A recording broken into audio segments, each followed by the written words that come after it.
Today I would like to show you one of the most important process when doing taxidermy, and that is how to properly prepare a cape before you salt it. And this is when you have to split the lips and turn the ears and flesh the cape before the salting process. So the next step, once you have removed the head from the carcass, is to cape out the deer head. And what I like to use is these blades. They're number 60, and I get them from Havalon. And Havalon makes a really nice knife. It's a folding knife that you know, it's a lot of hunters are using them nowadays. And I just use it on a regular scalpel handle, and it fits in perfectly. So, like I showed you before, you make the cuts, remove the cape or the skin, and I was real careful to not leave any meat on the skin as I was skinning it out, which, like I mentioned before, is the easiest way to do it. Once it's on the carcass, it's the easiest way to get it clean like that.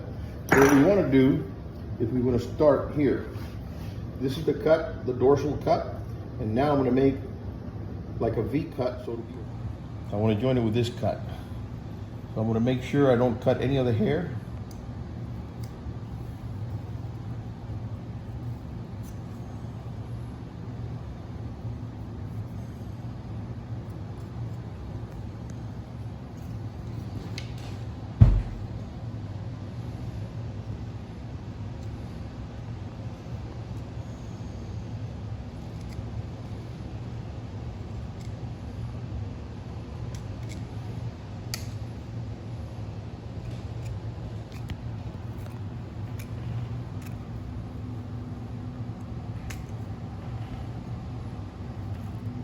I'm going to make sure I don't leave any hair or skin around the burrs or the base of the antlers.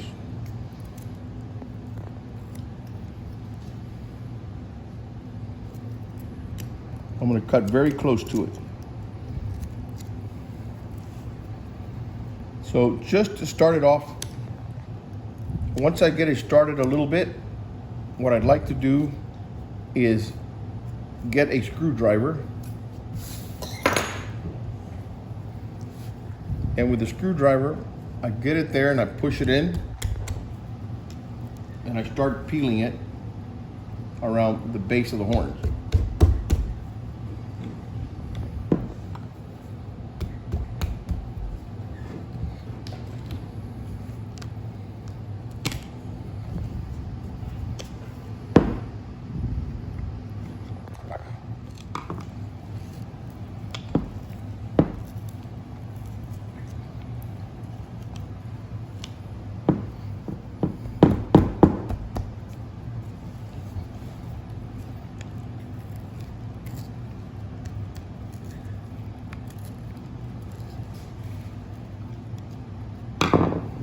So once I've separated the skin from around the antlers, then I move on to the ears.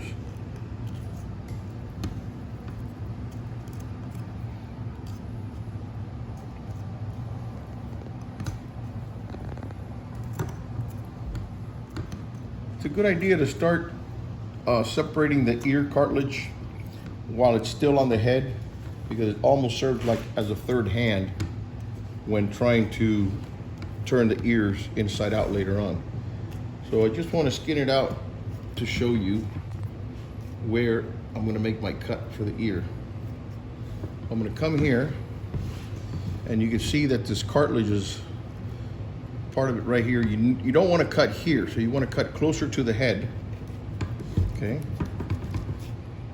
and there's the hole right there, so you just make that cut like that, and that's how you remove the ear from the head or the skull. Come around the other side, and again, we want to skin it out as far as we can. And then again, not cutting the cartilage right here, but a little bit closer to the head.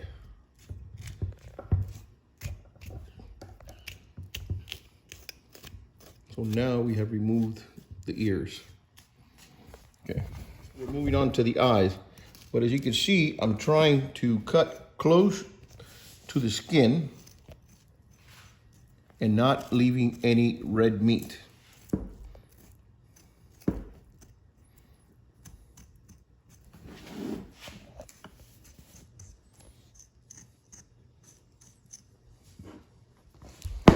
So notice how I'm cutting close to the skin, not leaving any meat on the skin.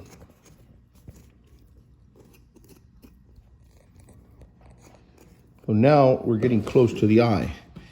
And what I'd like to do is put my left hand inside the eye, and I will find the eye right there and put my finger in the eyelid, inside the eyelid, where I could feel my finger, and then I know where the end is, so then I'll cut. And you'll find this membrane in here, this white membrane, and I can feel it with my finger, so I know I'm not gonna cut my finger because I know where it is. So once I find that membrane, I'm gonna make a cut, and then I'm gonna follow that, leaving the inner membrane attached to the skin. Then I'm gonna come down here, again, leaving as much red meat as possible on the hide.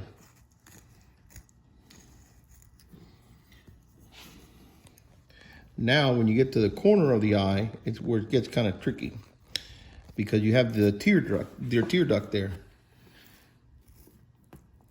So you're gonna take the tip of your knife and you're gonna dig deep inside to remove it. And you're gonna pull with your left hand.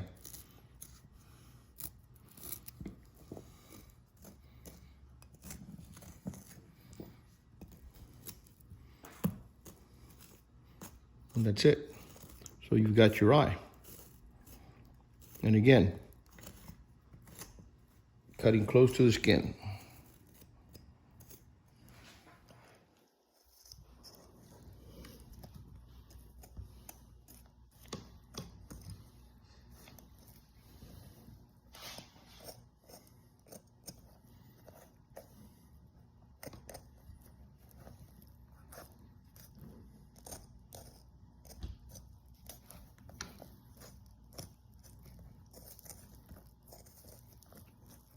So caping out your deer head is something that every hunter should know how to do, because especially if you're a traveling hunter and you're traveling to other states to hunt and stuff like that, and you want to bring your deer head for your local taxidermist to mount it, and to travel with it, put it on bring it back on the plane with you and stuff. It's so much easier just to take the cape and cut the horns and bring the horns, and you could always put it in a bag or something and bring it back with you, as opposed to bringing that whole head, which, you know, nowadays with the laws, different laws changing all the time, you know, you cannot travel with deers that still have their brain matter and stuff like that inside.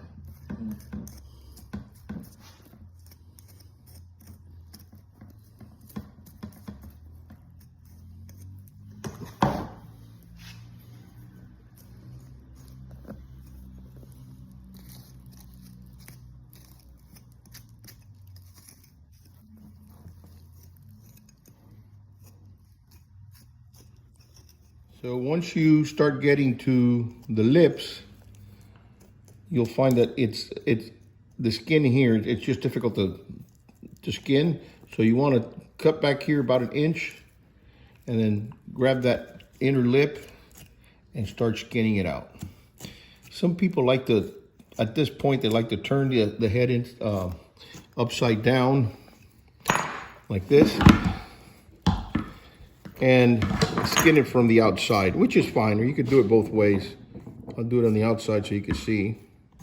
But you always want to leave a little bit of the inner lip, because that's what goes tucked into the form for the taxidermist later on. So that's important that you leave that.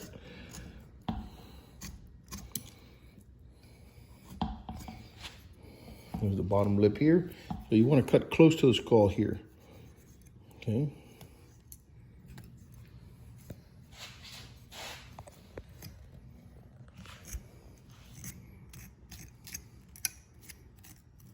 So we'll go to the inside again. I think you'll get a better idea if we do it from the inside.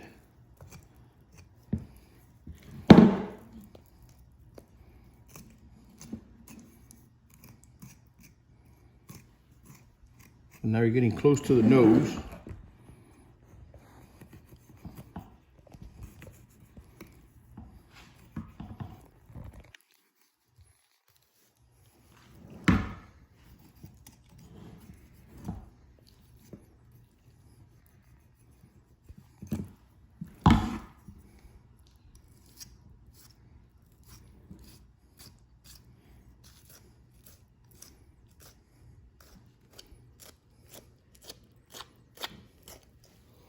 And there you have it. Now you got the head and you've got the cape. So now we have the cape. So this cape is pretty clean, no red meat on it, ready for salting. It's already got, I punched in the numbers for the client, is there. And so now the next step is to clean around the eyelids, which is a little bit of meat. And then we're gonna split and clean the nostrils and then remove the lip. Always keeping in mind that you have to leave about half or a quarter of an inch of the inner lip attached to the cape. And we're gonna turn the ears inside out. I'm gonna teach you how to do that. And then once you've done that, then the skin is ready to be salted. And then once it's dried, it's ready to be processed or sent to your tannery for the finished product. We're gonna saw off the skull plate from the skull. So what we wanna do is we wanna cut between the eye and the burr. So we're gonna make a cut there.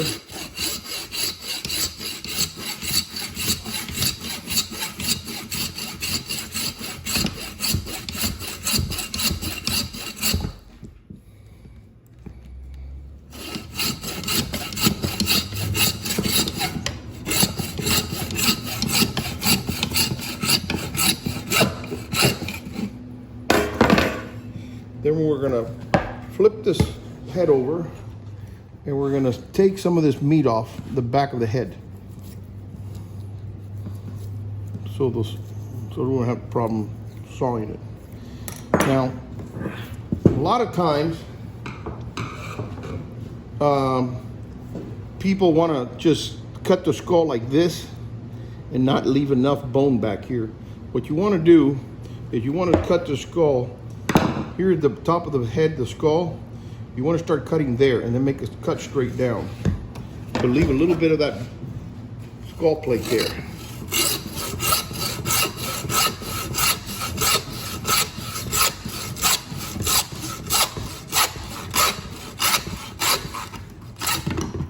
Okay. Then next what I'd like to do is I'll remove about 1/8 of an inch from this bone right here to the back, because it's got meat there that is very difficult to remove. So I'll take the saw and I'll cut that little piece off.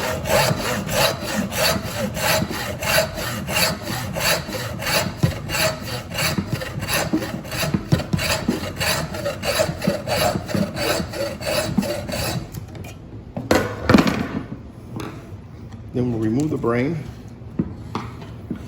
and there's this liner in here I'd like to also take off. And this is very important if you're traveling with your head from one state to another. This definitely has to be removed, and all this red meat must be also removed from the skull plate. And it's not difficult, it only takes a few minutes to do it.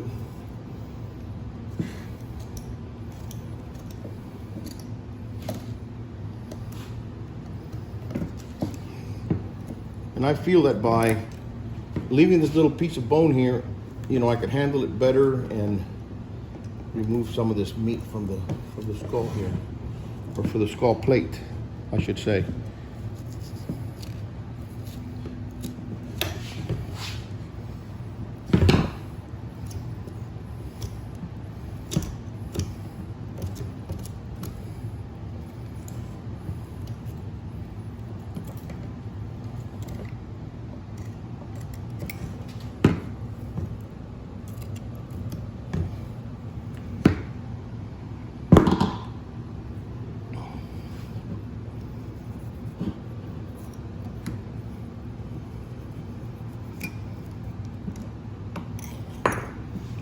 So there you have it. So now if you'd like, you could put a little bit of borax on there or a little bit of salt just to prevent it from, you know, bringing bugs or smelling. All right, for those of you that travel out of state and would like to bring your deer heads and trophies back to your local taxidermist, the best tip I could give you is, for example, this here is a large whitetail. So what I like to do is I like to take like a Ziploc bag, and I'll take the measurements. Actually, I took the measurements from this deer before I skinned him out, but he's 7 inches from the tip of the nose to the eye duct. So I'll write down 7.5 inches, and then I'll take a measurement of the neck. As you can see, this is a fairly large whitetail cape. Okay, and measured him at 20-inch neck, but after I skid him out, he's going to be 22 inches. So that's a large buck, 22 inches.